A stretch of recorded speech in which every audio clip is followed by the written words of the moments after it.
বলো মামা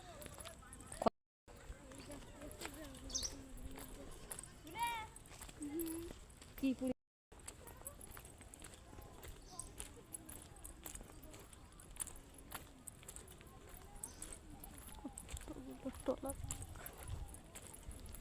সব বাংলাদেশ যাবে।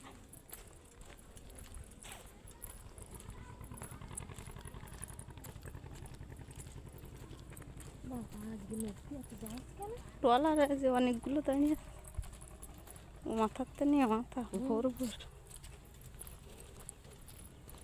সেন্টার থেকে খাবার নিয়ে ফিরছি। আর ইয়ার ধার কতগুলো ট্রলার দাঁড়িয়ে আছে। আর তো ওই দূরে অনেক আছে। এই হলো আমাদের সুন্দরবনের নদী। এই হলো নদীর আঁকা বাঁকা পথ। রাস্তা দেখতে সোজা নেই, বেঁকা বেঁকা।